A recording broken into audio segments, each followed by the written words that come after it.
Sinister Stories. In the quiet suburbs of a small town, a skilled contractor named Daniel found himself engrossed in a renovation project that promised to be a turning point in his career. The Owens family had recently purchased an old, sprawling house, and Daniel was entrusted with the task of transforming it into a warm and inviting home before the family moved in. The old house held an air of mystery, its history veiled by decades of stories and secrets. As Daniel delved into his work, he found himself drawn to the attic, a space that seemed resonant with echoes of the past. Amidst the boxes and forgotten items, his gaze was caught by a peculiar mirror. The mirror's ornate framing was adorned with intricate carvings that hinted at an age-long past.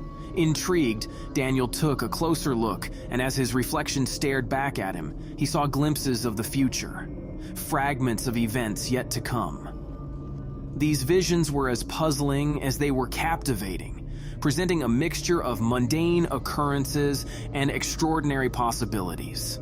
Day by day, Daniel found himself returning to the attic, his eyes fixed on the mirror's revelations. He was captivated by the power to glimpse what lay ahead. He saw himself meeting new people, experiencing success, and even landing a date with the woman he crushed on for years. The vision seemed to offer a tantalizing preview of a future full of promise. However, as time passed, a growing unease took root within Daniel. Among the visions of joy and accomplishment, he saw something sinister, someone in the house, someone he didn't recognize, someone with malevolent intent. The figure moved stealthily, its intent clear in its eyes, locked on him. Daniel's heart raced. His breathing quickened as he realized he was witnessing his own attempted murder. Fear took hold, gripping Daniel's thoughts as he grappled with the uncertainty of when this terrifying event would occur. The lines between reality and premonition began to blur, casting a shadow over his every move. He felt trapped, unsure of whether he could change the course of events or if he was fated to become the victim he saw in the mirror. The once enticing mirror became a source of torment, a gateway into a future that held both joy and horror. Unable to shake the chilling vision, Daniel's anxiety escalated and he made the difficult decision to leave the project unfinished. He retreated from the house, abandoning the great opportunity the job had presented for his company. His life was consumed by a cloud of fear, the shadow of his premonition casting doubt over his every action. Yet, even in his escape, the mirror's haunting power refused to release its grip on him. As Daniel gazed into it from the safety of his own home, the visions grew more vivid, more ominous. He saw himself being stalked within his own house, a place that should have been a sanctuary. His life had transformed into a twisted maze where every corner held the potential for danger. Daniel's descent into the mirror's nightmarish hold was swift and all-consuming. The visions that had once seemed like mere glimpses of the future now took on a sinister life of their own. His waking hours were haunted by the figure he had seen, the intruder with malevolent intent who sought to end his life. The line between reality and the supernatural blurred until he could no longer distinguish between the two. His obsession with the mirror deepened, an insidious force driving him to stare into its depths for hours on end. Each time he looked, the visions grew more vivid, more terrifying. He watched himself being pursued through the house, trapped in a terrifying game of cat and mouse with the unknown assailant. He saw himself cornered, trapped in his own home, and the figure's eyes gleamed with sadistic glee. As days turned into nights, Daniel's grasp on reality continued to slip. His mind became a battleground between the mirror's curse and his own sanity. Sleep became a distant memory, replaced by the haunting visions that tormented him both day and night. He could no longer trust his senses, no longer distinguish between what was real and what was conjured by the mirror's malevolent power. His relationships disintegrated, his friends and family watching in helpless horror as he spiraled further into madness.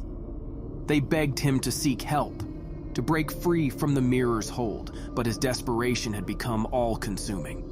He was convinced that the mirror held the key to his salvation, even as it dragged him deeper into its nightmarish clutches. One fateful night, unable to resist the mirror's allure any longer, Daniel found himself standing before it once again. The visions that greeted him were more vivid, more horrifying than ever before. He saw himself being pursued through the house, the figure's footsteps echoing in his ears. The adrenaline surged through his veins as he watched himself struggle to escape, to survive. As the vision reached its climax, the figure's face came into focus, and Daniel's heart froze in his chest. The face staring back at him from the mirror was his own, a sinister grin twisting his features. The realization hit him like a sledgehammer. The malevolent figure he had seen was none other than himself, consumed by the darkness that had taken hold of him. The mirror's curse had become a self-fulfilling prophecy, a cycle of torment that had ensnared him completely. He was both the hunted and the hunter, locked in a twisted dance of fate and despair. The mirror had not shown him a vision of the future. It had shown him the darkness that had always lurked within him, waiting for an opportunity to surface. With a scream that echoed through the empty house, Daniel shattered the mirror, the shards scattering across the floor. But the release he had hoped for never came. Instead, the shattered fragment seemed to pulse with a malevolent energy. The darkness that had been contained within the mirror now unleashed upon the world. The figure he had seen in the mirror materialized before him, its eyes cold and empty. "You thought you could escape me," it hissed, its voice a twisted mockery of his own. "But you were always meant to be mine." Daniel's world crumbled around him as the figure lunged, its hands closing around his throat. He fought desperately, struggling to break free from the grip of his own darkness. But it was a battle he could not win. The figure's strength was overwhelming, its malevolence consuming him from the inside out. As Daniel's vision darkened, his last thoughts were of the life he had lost, the promising career, the friendships, the dreams of a future that had been torn away by the curse of the mirror. And as his life slipped away, his body collapsing to the floor, the malevolent figure stood over him, triumphant. The small town remained unaware of the horrors that had unfolded within the walls of the old house. The mirror's curse, now free to roam, continued its relentless spread, ensnaring more victims in its grip. The darkness that had claimed Daniel's soul now seeped into the hearts of the unsuspecting, turning their dreams into nightmares, and their lives into a living hell. The once quiet suburbs became a place of terror, the malevolent force growing stronger with every passing day. The Owens family, who had moved into the house with hopes of a new beginning, now found themselves trapped in a nightmare they could never escape. The mirror's curse had cast a shadow over the town, its darkness stretching far beyond the confines of the old house.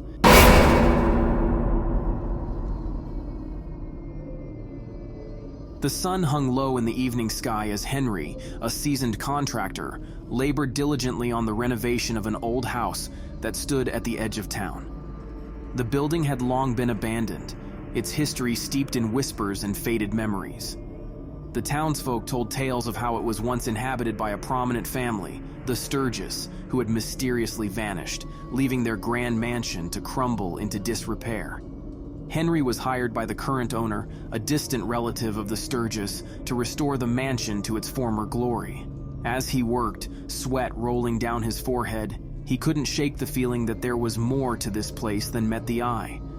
One fateful day, while working on the basement, Henry's sledgehammer accidentally punctured through a hidden wall. The room beyond was concealed so expertly that even the blueprints hadn't indicated its existence. Intrigued and a little unnerved, he set aside his tools and ventured inside. The room was small and dimly lit, the air heavy with a sense of foreboding. Dust-covered furniture, draped in tattered sheets, lined the walls, while an old, moth-eaten rug lay in the center of the floor. But what truly caught Henry's attention were the walls, covered in faded newspaper clippings, handwritten notes, and macabre photographs. The headlines on the newspaper clippings sent shivers down his spine. Serial killer strikes again, town gripped by fear, and mayor's desperate plea for safety. The notes were cryptic and mad, scribbles of a deranged mind. Phrases like "sacrifices to cleanse the town" and "the darkness demands blood" were scrawled in a hasty hand. The photographs were the most horrifying. They depicted tortured and mutilated bodies, their faces contorted in agony. In some, the victims' eyes seemed to plead for release from their suffering. These were the chilling remnants of a gruesome chapter in the town's history, a serial killer who had haunted their nightmares. As Henry continued to explore the room, his eyes fell upon a collection of journals. They detailed the dark descent of a man named Arthur Sturgis, who, to his horror, he realized had been the town's former mayor. The journals chronicled the transformation of a seemingly ordinary man into a sadistic monster.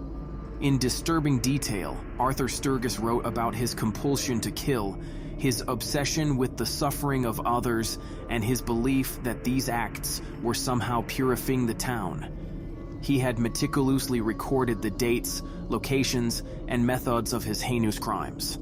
Shockwaves of revulsion coursed through Henry's veins as he realized the horrifying truth. The legacy of the town's most notorious serial killer had been concealed within the very walls of this house. The magnitude of the discovery left him trembling with fear. Henry knew he couldn't keep this dark secret to himself. As night fell and the moon cast eerie shadows across the room, he carefully gathered the evidence, stashing it away in a locked box. With his heart pounding in his chest, he planned to make his way to the local police station, when he discovered the current mayor and the grandson of Arthur Sturgis standing in front of him. Edward was smiling as he stared at Henry and greeted him with a handshake. As Henry was frantically trying to explain to the mayor of his discoveries, Edward whispered in his ear, "I know." Edward began to explain that he discovered his grandfather's secret true legacy, what he called the cleansing of our town. Henry wanted to run, but Edward stood his ground and would not let Henry pass. Edward slowing displayed a large knife and explained to Edward that he cannot allow Henry to get in the way of progress. A week later, Henry's wife went to the mansion in search of her husband. She was worried because she hasn't seen or heard from him. The police have had to luck in trying to locate him. So when Henry's wife Sofie arrived to the mansion, she encountered Edward, who explained to Sofie she must turn around, for Henry was not there. Sofie insisted at searching the area, but again Edward would not allow this. So Sofie smiled and got in her car and drove off, just until the evening when she would return to what she thought was an empty mansion. Only it wasn't empty. Edward and his wife were waiting, almost as if they knew Sofie would return. They quickly gave chase through the mansion. Sofie's heart raced as she fled through the dimly lit hallways of the mansion, her footsteps echoing in the eerie silence. The realization that Edward and his wife were not the welcoming hosts they appeared to be had sent chills down her spine. Now her only thought was to escape their clutches and find her missing husband. She ducked into one of the mansion's many rooms, her breaths coming in short, panicked gasps. Her eyes darted around the dimly lit space, searching for a way out. The room was filled with dusty old furniture and faded portraits, relics of a bygone era. Toward a window, hoping to make her escape, she could hear the soft sounds of Edward and his wife moving through the mansion. Their voices hushed as they called out for her. Sofie's heart hammered in her chest, and she knew that time was running out. With trembling hands, she pushed the window open, the old hinges creaking in protest. The night air was cool against her skin as she prepared to make her escape. But just as she was about to climb out, a hand shot out and grabbed her by the wrist, yanking her back into the room. It was Edward, his face twisted in a sinister smile. "Leaving so soon, Sofie? You shouldn't be wandering around this old place at night."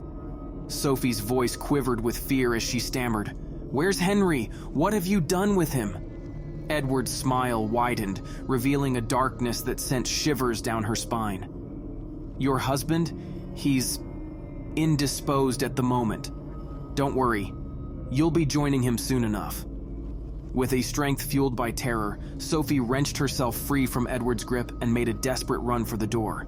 She could hear his footsteps close behind her, his wife's eerie laughter echoing through the mansion. As she reached the front entrance, her heart sank. The massive double doors were sealed shut. Panic surged through her, and she knew that she had to find another way out. Sofie raced back through the mansion, her footsteps echoing through the labyrinthine corridors. She knew that her only chance of escape was to find another exit, a way out of this nightmarish house. Sofie's frantic search led her deeper into the mansion, where she stumbled upon a small library. The room was filled with dusty old books, their leather spines cracked and faded. But what caught her attention most was a large window without any bars blocking them. Sofie crashed through, got to her car, and drove desperately to the police station. Only Edward and his wife and the entire police were waiting for Sofie. The next morning, the headlines read that renovation on the mansion has ceased and has been declared a national landmark.